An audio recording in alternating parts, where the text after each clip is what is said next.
plaintiff, Justin Vilt, says he and the defendant met in middle school, and they bonded over the fact that Justin is bisexual and the defendant is gay.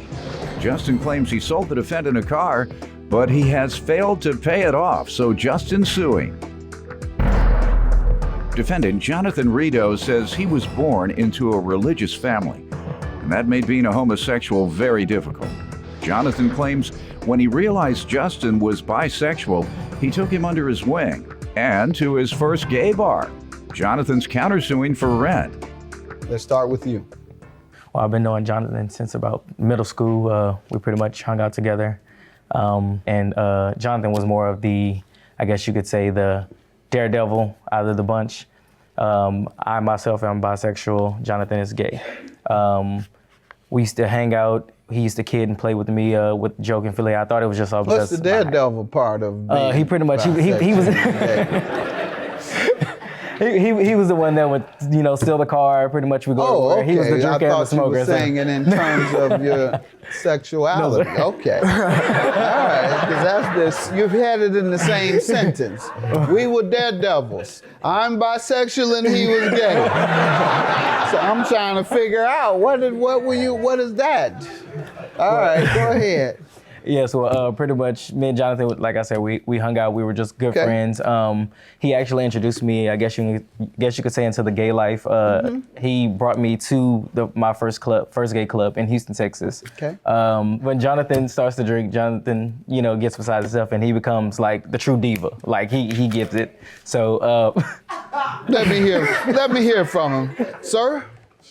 Tell me the nature of your association. I've been knowing Justin for, like he said, since middle school. I came into this world in a hard living religious family.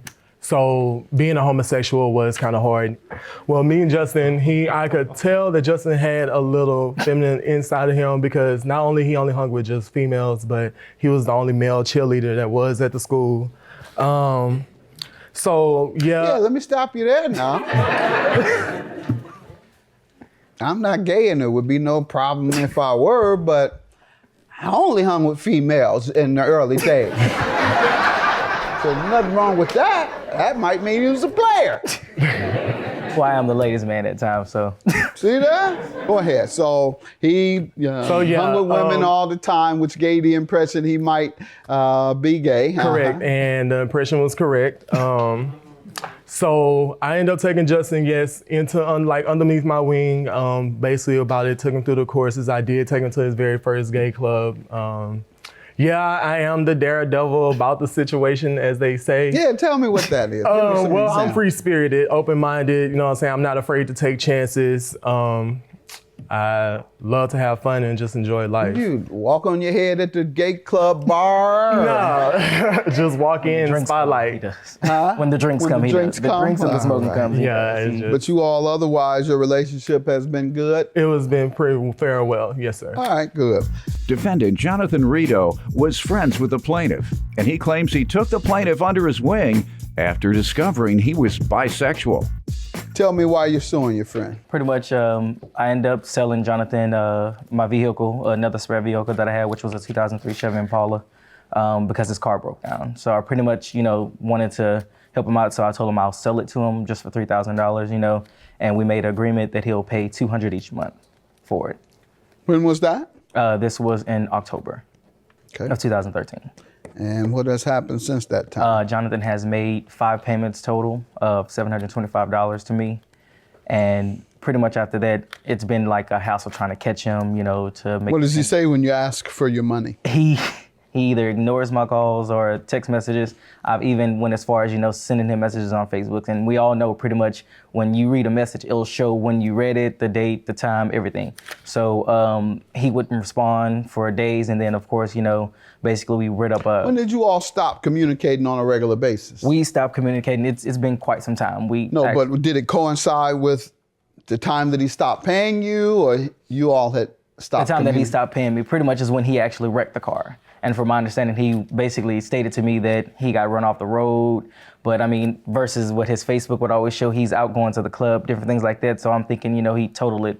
Totaled that car being a daredevil. Being the daredevil that he was. So pretty much, I tried to keep getting in contact with him. He wouldn't tell me where the car was located at. He wouldn't send me any photos. He said that he had photos. It was at his uncle's tow truck company that that pretty much the car was, it was totaled out. So I felt as if, he didn't want to pay me anymore since he had no use of the vehicle.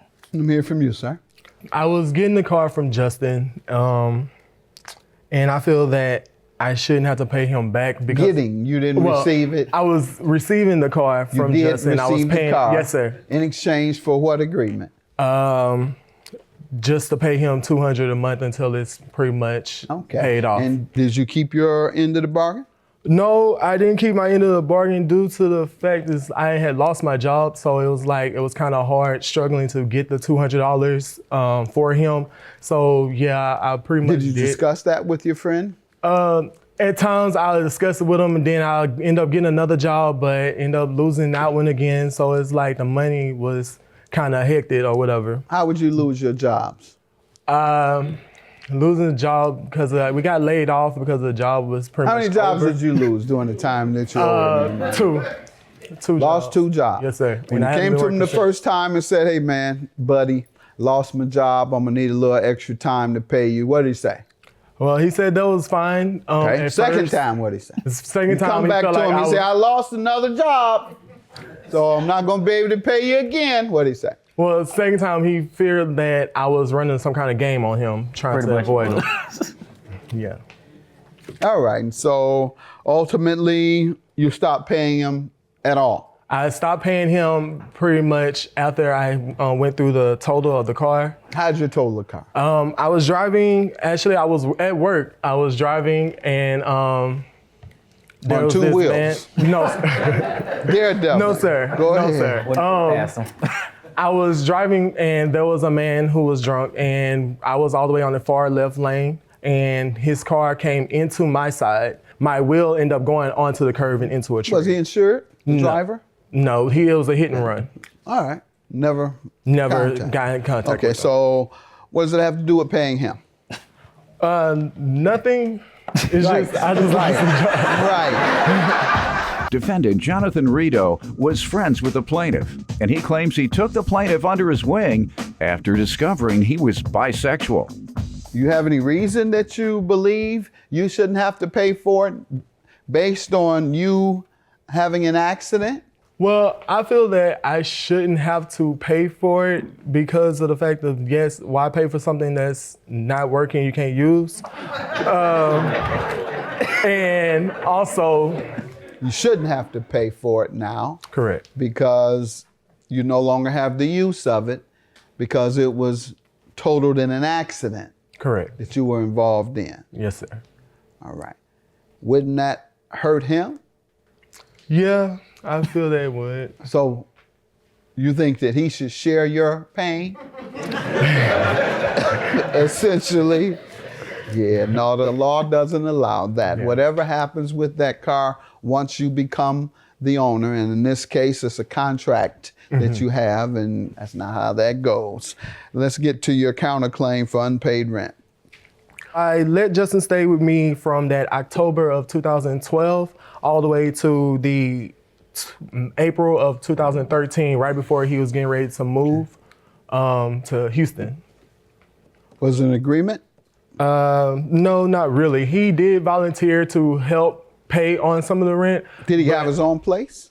He had a place. I think he was staying with his mother or one of his friends out in PA. But Did he move furniture in? No, sir. Did he give you any money? No, sir. Okay.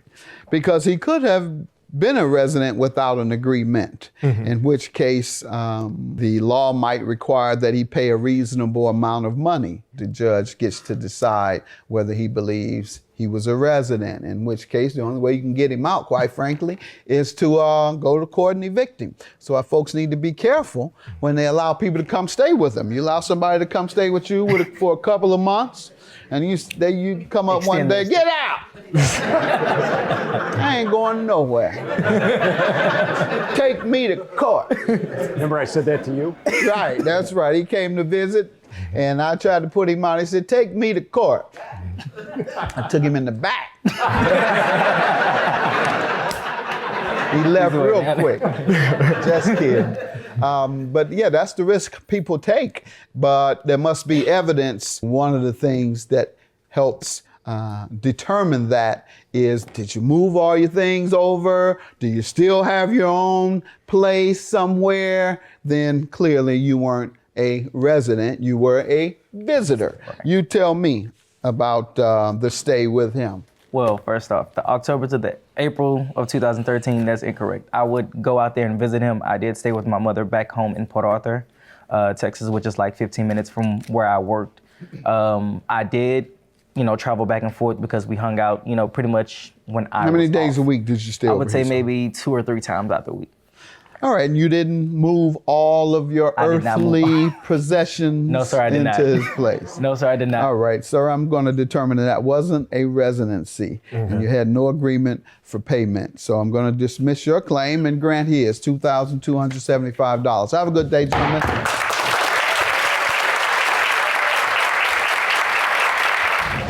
I mean, I feel as if we're still going to be friends. I hope that this doesn't, cause our friendship to go down the drain. But I mean, he does know that we did have business to take care of, and he should, follow up what we did. Well, now that I have to pay over $200 some, I don't even think that we should be friends, but I'm just gonna pray about it and hope that I forgive him for this.